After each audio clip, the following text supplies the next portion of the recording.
A abolição da escravidão no Brasil aconteceu em 1888. Para o vexame geral da nação, nós fomos os últimos do mundo ocidental a acabar com esse sistema e fomos de longe o país que mais importou escravizados da África. Mas qual foi o real motivo da abolição da escravidão? O processo abolicionista no Brasil não se resume à canetada da Princesa Isabel. A Lei Áurea foi a cereja do bolo, claro, mas o bolo já estava cheio de mofo há tempos. Não sei vocês, mas quando eu aprendi sobre a abolição da escravidão na escola, a sensação é que tudo ficou de boa.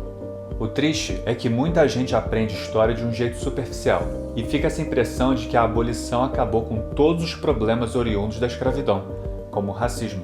E acho que é por isso que vemos tanta gente confusa, ignorante e caindo no negacionismo, pois elas não conseguem entender e linkar que as consequências da escravidão criaram grande parte das desigualdades que vemos escancaradas na nossa frente hoje. Eu realmente espero que as crianças de hoje estejam tendo uma educação mais completa e menos panos quentes.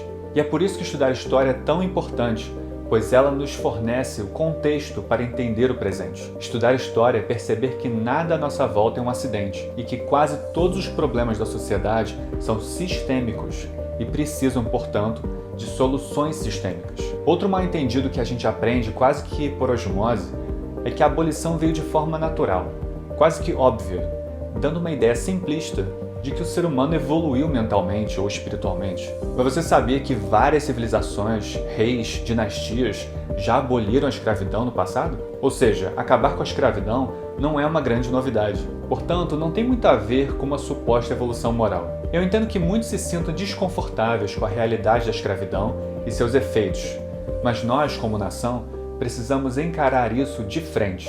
O passado só fica no passado quando ele é plenamente superado. E é um erro tremendo achar que a sociedade brasileira superou o seu passado escravocrata. Mas quando a gente decide sair do básico e buscar aprender sobre escravidão, abolição, racismo de uma forma mais aprofundada, vemos que aprendemos apenas um resumão romantizado, mal contado e até falacioso. Eu só quero ressaltar que nem culpo os professores por isso. Aposto que muitos se superaram para sanar essa limitação do nosso sistema educacional e nossos preconceitos enraizados. E vocês acham que essa superficialidade e negacionismo são uma exclusividade brasileira? Nós, brasileiros, temos quase que um fetiche de pichar o Brasil, né? Hoje eu moro nos Estados Unidos há mais de 5 anos e posso afirmar com tranquilidade que o hype em cima dos americanos é levemente exagerado. Tem um pessoal aqui que insiste que a famosa guerra civil entre os estados do Sul e do Norte não teve como gatilho o fim da escravidão.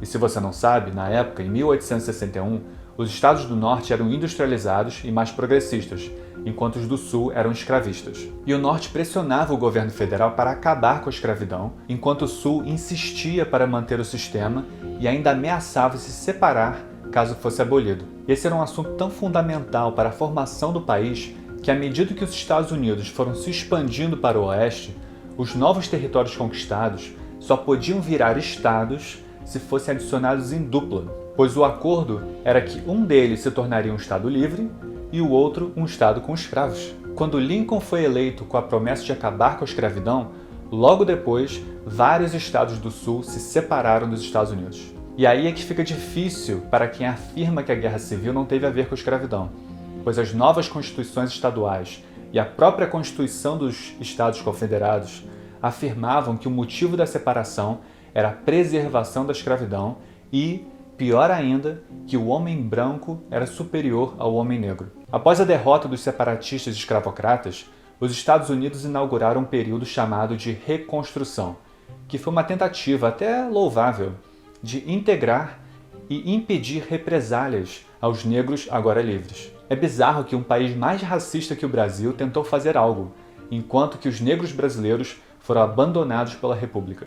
Mas nem tudo são flores. Obviamente, esse processo da reconstrução não durou muito, e os negros foram legalmente segregados da sociedade, um verdadeiro apartheid. E isso só acabou, entre muitas aspas, com o movimento dos direitos civis quase 100 anos depois. Entre muitas aspas porque, embora juridicamente não existam leis explicitamente racistas, o atual sistema legal impede uma real igualdade entre brancos e negros.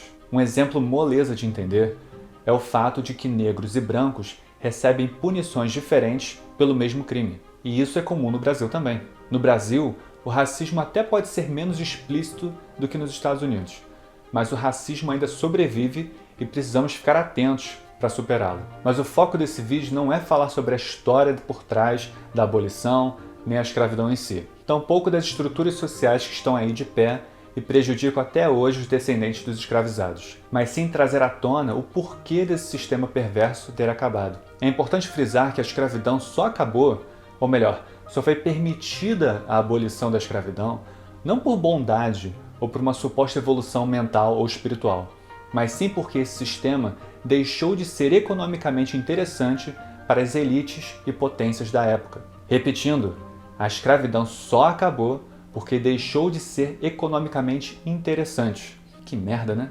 Perceber que boa parte das mudanças acontecem mais por causa de pressões econômicas do que qualquer outra coisa. Um fator fundamental para entender o porquê disso é lembrar o que estava acontecendo no mundo por volta do final do século XVIII, a Revolução Industrial. Fato é que a Revolução Industrial tornou a escravidão obsoleta e transformou para sempre as relações de trabalho. Devemos comemorar isso? Com toda certeza.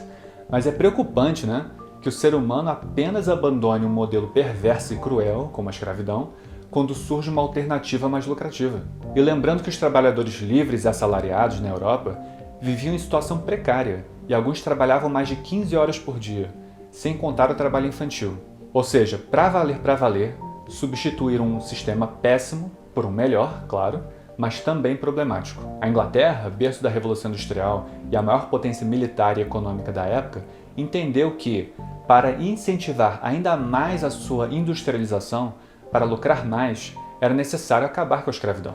Dessa forma, eles criavam e estimulavam o surgimento de novos mercados e de novos consumidores. Isso só era possível em uma sociedade com trabalhadores livres. Escravos, afinal, não podem ir às compras. Os estados do norte dos Estados Unidos entraram de cabeça nessa onda e por isso queriam abolir a escravidão. Afinal, o norte não era tão menos racista do que o sul. Adivinha quem falou a seguinte frase? Direi então que não sou nem nunca fui a favor de trazer de forma alguma a igualdade social e política entre brancos e negros. Quem falou isso foi Lincoln, o presidente que venceu o sul escravocrata e lutou pela emancipação dos negros escravizados. Para você ver. Apesar do racismo, a elite do norte percebeu que a escravidão estava prejudicando a industrialização no país, limitando seu crescimento econômico. Isso não quer dizer, é claro, que o movimento abolicionista, que clamava por igualdade e justiça, não foi importante. Os ideais iluministas popularizaram a ideia de que todos somos iguais e que merecem os mesmos direitos, em especial a liberdade individual. E as pessoas começaram a perceber que a escravidão era fundamentalmente o oposto disso. E de fato, a partir dessa época, a humanidade passou a ver a escravidão como algo inaceitável, talvez como nunca na história milenar da nossa espécie. Mas como vimos, ser contra a escravidão não significa não ser racista. Mas e o Brasil, hein? Afinal, a industrialização demorou bastante a acontecer no Brasil. Será então que o motivo econômico importou para acabar com a escravidão? Bem, como sabemos, o Brasil resistiu o máximo que pôde à pressão interna e internacional para acabar com a escravidão. Fomos empurrando com a barriga, fazendo cera até não dar mais. A abolição veio rastejando por causa dos interesses da aristocracia rural, que de uma forma ou de outra, até hoje decide os rumos do país. Nós éramos e ainda somos uma nação que resiste à industrialização e à modernização. Apesar da visão relativamente progressista de Dom Pedro II, o Império pouco fez de fato para mudar esse panorama deprimente. Quem dera se os grandes fazendeiros tivessem que guerrear contra um Lincoln, né? Eles teriam sido destroçados. Mas, eventualmente, o fator econômico foi sim essencial para ajudar a acabar com a escravidão no Brasil. A imigração de trabalhadores europeus assalariados se provou mais lucrativa para os empresários e fazendeiros. A elite agrária percebeu que mais valia pagar mal uma pessoa livre do que lidar com os custos de vida dos escravos e suas revoltas. Isso, aliado à heróica resistência negra, a crescente impopularidade da escravidão e uma forte pressão internacional, deram finalmente um fim ao sistema. Infelizmente, poucos brasileiros conhecem Luiz Gama, André Rebouças, José do Patrocínio e tantos outros, que são verdadeiros heróis nacionais, mas que, curiosamente, foram esquecidos pelos regimes subsequentes. Às vezes nos perguntamos como a sociedade daquela época podia ser tão complacente, né? Mas esquecemos que hoje em dia somos tão complacentes quanto eles. Trabalhadores ao redor do mundo, ainda hoje, são explorados. Milhares de animais são maltratados, e sem contar a destruição ambiental que estamos fazendo. E nem a escravidão acabou para valer. Eu garanto que vamos ser muito julgados e criticados pelas próximas gerações. Só espero que eles tenham aprendido até lá o que fomos incapazes de fazer até aqui. Ou seja, ser capaz de aliar os nossos interesses econômicos com os nossos valores éticos e morais. Até lá, que Deus nos acuda. Meu nome é Bruno Halpern e esse é o Articulando. Obrigado por assistir, se inscreva, dá um like e compartilhe o vídeo com seus amigos e inimigos. Até a próxima, valeu!